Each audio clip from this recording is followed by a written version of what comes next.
This is a Stowasser Helicon, and probably over 100 years old. It, I think, was originally an F. It's now in B flat, and you can see that it's got a large pigtail that was added here, and the tubing on all the slides has extensions that show. So it now plays in B flat, and it's, as you can see, kind of a big girl. So I'm not going to ship this.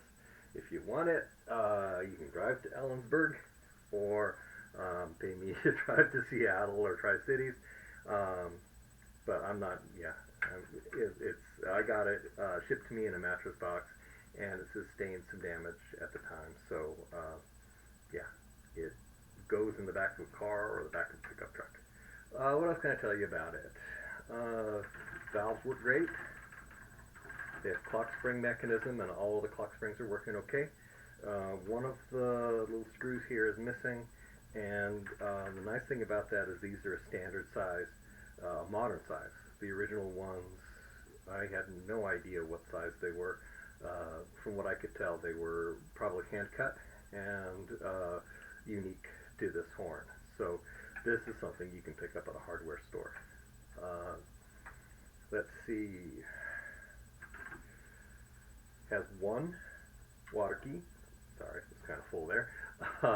And the bore on it is a .690, which is larger than what I'm used to for a tuba. So when you hear me attempting to play it, it's going to be a little bit airy, and it's just not going to get the, I'm not going to get the full benefit out of it. I'm using a Kellyberg mouthpiece. I tried using smaller mouthpieces, and they just don't fill the thing up. So something deep and with a nice sized bowl is going to be what you want to look for this. And I'll throw in a Kellyberg with it as well. What else can I tell you about it? It's pretty, classic setup for a Helicon. Got a straight kind of tuba-ish looking bell with a crans, and the crans isn't real fancy, but it's got a little bit of a rim around it. There's no engraving, and the only reason I figured out it was a Stowasser is because there was another one for sale. It was almost identical to it, and originally they had a little badge that said Stowasser on them, but this one does not have the badge anymore. Okay, I'm including, this is obviously not the original piece here. This is from a Kahn sousaphone, and it's got a tuning bit as well, so it can be adjusted for however your head lines up with your shoulders. And here's what it sounds like.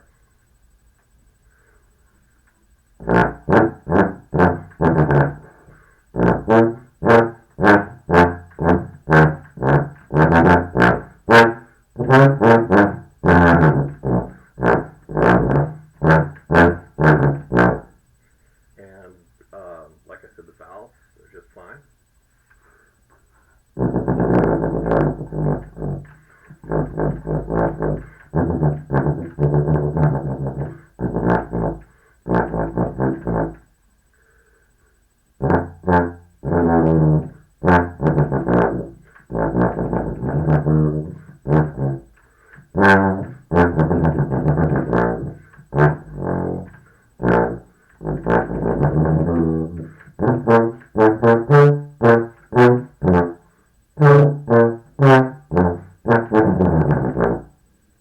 And oddly enough, it doesn't hit the right note when you hit the wrong key.